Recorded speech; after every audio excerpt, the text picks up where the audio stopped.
Welcome, viewers, to today's episode of Viewpoint. Over the years, Nigerians have continuously clamored for greater inclusion, whether in economic matters or political participation. However, little progress has been seen in realizing these aspirations.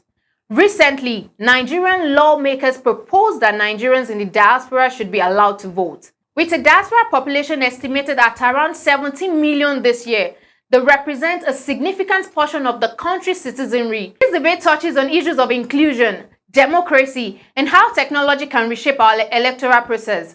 I'm Olaitan Babatunde, and joining me is Oluwapelumi Awe. Good evening, Oluwapelumi. Happy to be here. I'm glad to have you on the show today. Together, we'll be analyzing the potential impact of this development on Nigeria's electoral process. Stay with us on the next phase of the show.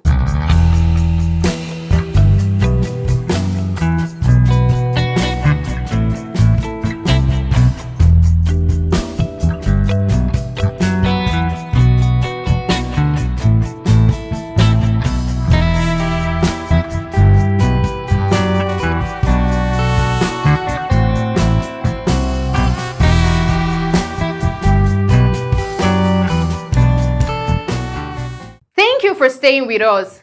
With millions of Nigerians living abroad, the push for diaspora voting has gained momentum, particularly after their significant engagement in protests and election-related activities, even though they've not been allowed to vote from outside the country.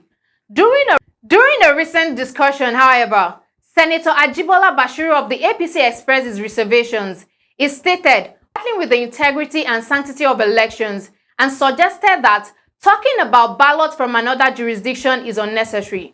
Pelumi, considering Senator Bashiru's concern about the integrity of Nigeria's electoral process, do you believe the proposal by federal lawmakers to allow diaspora voting can be enforced? And also, do you foresee this development causing a shift in the political dynamics in Nigeria? Well, I think, first of all, it's been in the works for a while where you have it said that diasporans want to vote. They've always been a part of our elections, whether directly or indirectly. They tend to send money to our country during elections to sponsor any candidate they intend to support. We've seen candidates go over there to campaign. We saw Peter Obi do that. We saw Showore do that, leaving Nigeria to offshores, to Canada, to USA, to a different part of the world to have conversations with people in diaspora, because they're the ones who sometimes have the fund to send money down to Nigeria. Their money have a lot of weight compared to our naira to support activities here. So we can't displace the place of diasporans in ensuring that elections are done properly within a nation.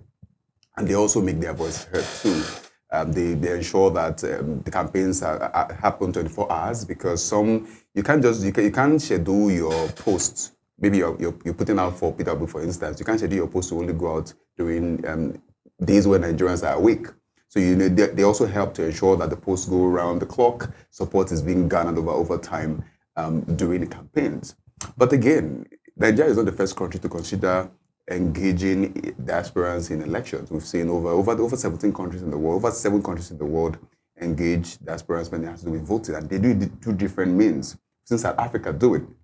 We've seen Kenya do it. We've seen France do it. So there are countries in the world that have this happen for themselves. And there are many ways you can do that. There's something called proxy voting, where somebody votes for you by proxy, meaning that you're outside the country, but somebody can vote for you right here in Nigeria. So, for instance, let's say I'm in Canada. Maybe I would be in Canada, somebody's in Nigeria, and then the person has gone to vote before for the first time. The person can take my own ticket, whatever it is, my ID card, goes to a polling unit to go and vote. That's proxy voting. There's also the postal voting, where you vote via mail. There's also the e-voting, where you vote electronically, where once you have voted, it counts and then you're good. So countries have created systems but they have structures in place, such as like saying you can't vote if you're in diaspora, you can't vote beyond the national level. So to say that you can, let's say for instance, you are from Ogun State, and then we're having presidential election. You can only vote for the presidency, but you can't vote for the state government. You can't vote for the local government. That's a way countries have been able to segment how people vote, because your say sometimes could only happen to be the head, because the person who becomes the president is the one who oversees every other person. So it's a good thing. It's a good thing that the senator has brought on board. Senator Bashiru has brought on board. But again, for me, it's about effectiveness. How do we see this happening? We've seen even beavers, as simple as beavers, not work.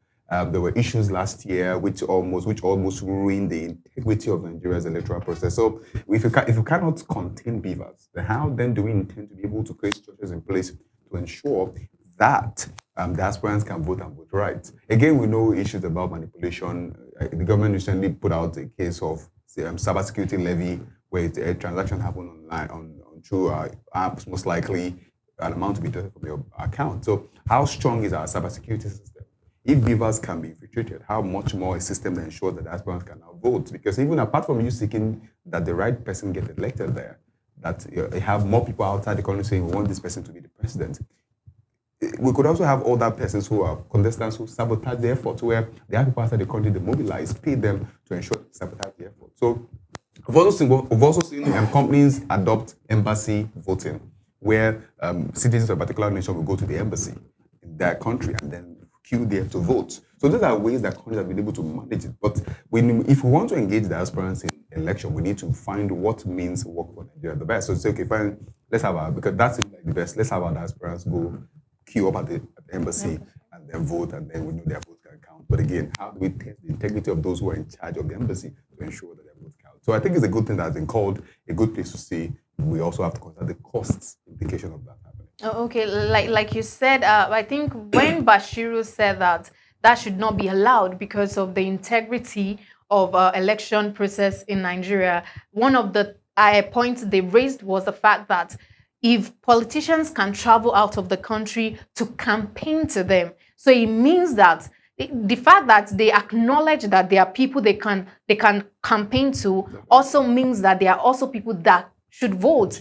Now, we have about 17 million people outside the country. In this year alone, about 700,000 people had already traveled out. And then taking this out of the population we have in Nigeria and the voting rate during election, it's not so good. So I feel if they allow these people to vote, it would actually help our electoral process in Nigeria. I think it will. Yes. What potential impact do you think diaspora voting could have on election outcomes in Nigeria? Would it tend to favor certain regions or political parties more than the others? Well, I think it will. I think it will have political impact in our country.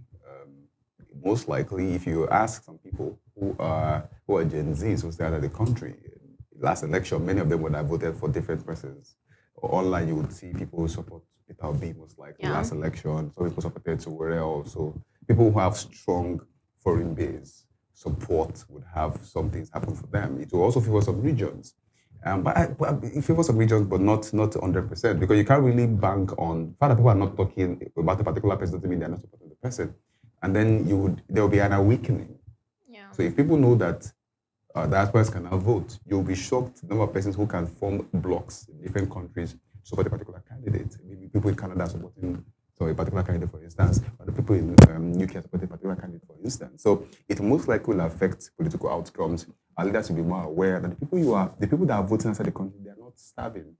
You can only give 5K to people, somebody in Nigeria. But I think we saw one time when people were getting money in UK to go and counter a particular protest ongoing in UK, where you said that if you want to go out to be pro, I think Buhari then, there was a man that you were going to be given to go out and counter fellow Nigerians protesting in London about hardship in Nigeria. So, well, are we going to say, will corruption be eradicated with that? I don't think so. But again, it gives the people outside the country who are genuine a voice to speak their mind about their country and not just cry, and because they are able to find out that they have their right to also go out and vote. So every time they come back to Nigeria, their PVC is something they want to get for themselves to also vote, and then it increases it has a lot of impact it can have. But I think it's also going to have an impact on our political outcomes when we begin to embrace that.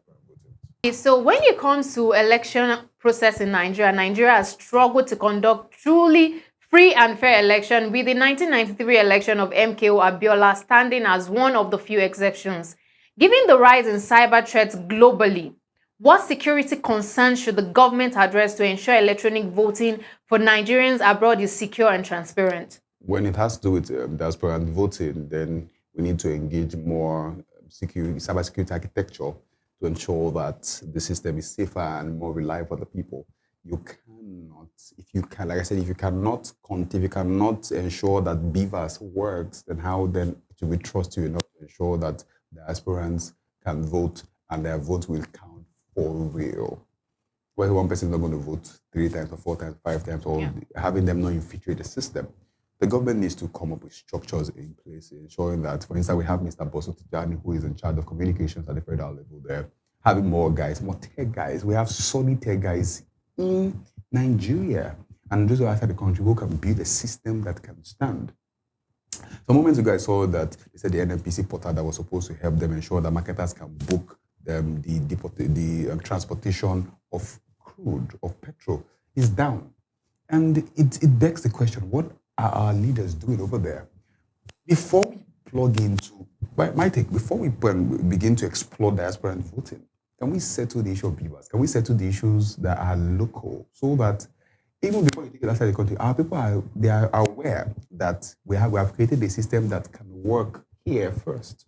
So our cybersecurity architecture has to be worked upon. We need more solid guys, more tech guys. The government has to come up with some tech teams that will not be reliant on the federal government. Because if you have if the president will set you up, usually you want to work for the president. He wants to go for a second term. So all of those systems have to be put in place for the people to be aware. But again, they will not trust you. You can't end the people so 100%. No leader wins the trust of the people 100%. The people will doubt you. But the point is, the idea of leadership is for you to gain at least 75% of the people who are leading, saying we trust your leadership, and then we can have you lead us as our president. So the point is ensuring that locally we're able to work to ensure that our elections, the results are sent on time. If you can do a pilot episode of that, right, where we have it to say in next election 2027, we're able to work this out, make sure BVAS works. I don't see this happening in the next couple of years. I see this happening maybe most likely when we have done well within the system, we're able to engage our aspirants. But for now, the aspirants still need support with funds, with their presence. But when it's time, but before we can engage them to be part of our electoral process instead of having them vote, I think we still have a long way to go. All right. Now, apart from the political impact it would have on Nigeria, we definitely know that it would have a huge impact on the electoral process. How do you think granting voting rights to Nigerians abroad could benefit the country economically and socially? You're an economy analyst, so I'm sure at this point I'm allowing you to fly and talk about how this is going to benefit the country. As an economic analyst myself, earlier on Market Scale, talking about the fact that the World Bank just approved Nigeria's request for over $1 billion, and means that Nigeria is owing the World Bank over $15 billion. Now, the World Bank is Nigeria's largest lender. And what that does for us is, because the money was given because of the many things that are happening in Borno State, where there was dam bust there, and other things happening in Nigeria that needs money to be fixed. If you're going to engage in a system that ensures that we're able to engage our diaspora, we need more money. And what I think the government can do, which if you ask me, is the government needs to set up a system. If you sell this idea to, and I'm talking about the fact that it may not be available for 2027, but if you set up a team of diasporans where they see the need for this, they will want to contribute to making it happen for real. And that could speed up our plan towards making sure that 2027 is a success with regards to engaging diasporans. So the government can sell the idea to them, right? Call them and sell the idea to them. We want you guys to vote. We want to meet you all to participate. We have Nigerians, you mentioned 17 million Nigerians outside the country. Imagine you engage all of them. Let's say 10 million of them. I say we want you to be in this election. We want you to cast your vote, and we need your money. I think it's possible. Imagine how that would be. So we cannot do this without diaspora support. And somebody said everyone who has saved any country came from diaspora. Jesus Christ came from heaven to earth. So that's it. All right. You talked about trust. Mm-hmm. Even the people in Nigeria are having it difficult to trust the government. Definitely. Because there's been promise of, we're going to do this, and they're not doing it. Definitely. There's been promise of, we're going to make sure that there's no electoral rigging of election and all of that. But then it still happened. Now, those people are outside there. They know, they are abreast of what's going on in the country. We won't deny that. But then, with the situation of things in the country, they also do not trust the government as such. So if the government in Nigeria cannot build the trust with the people in Nigeria, how do you think they want to build the trust with the people outside the country? Well, my take on that would be every time you engage the people and hand over the baton to them and say, this is what we want to do, but we're not going to take charge. We want you to take charge of it. People trust that somehow. But if you say, we want to do this, but we want to also be the one in charge, then they become suspicious of you, because trust has to be earned. Trust is always built after a track record of honesty. Trust is not a day thing. It's something that you have to build over a period of time. So I say I trust you, for instance. It means that I have been able to watch you over a period of time, believe enough that you can get things done without me looking at you, and know that I can close my eyes and be sure that you won't hurt me, right? So the government knows for sure that their trust quotient is low. People don't trust them that much, and they need to engage diaspora and say, this is what we want to do, but we want you to be in charge of it. One person from every country possible enough. So one person from Finland, one person from Canada, one person from UK, come together, the sound best minds come into your room, have conversation, plan towards 2027, this 2023, 2024 rather, plan towards 2027, having the room, best tech guys coming there, watching over things. The government is not involved in anything. Or you can just create a solution and bring it to us. You'll be shocked how things will speed up. But if the government says, okay, you'll be in charge of this, give the money to the president, I tell you, they won't do anything, right? So that's it. Yeah, all right. Well, you've heard the insightful perspective from Oluwapelumi Awe on the potential of diaspora voting in Nigeria. We can only hope that this development is implemented. If implemented, we enhance our electoral process and bring us closer to achieving free and fair election. I'm Olaitumba Batunde, and it's been a pleasure discussing this topic with Oluwapelumi Awe. Please follow us on our social media platform at Veegil Media, and don't forget to subscribe to our channel for more discussions like this. Thank you for watching, and we'll see you on the next episode.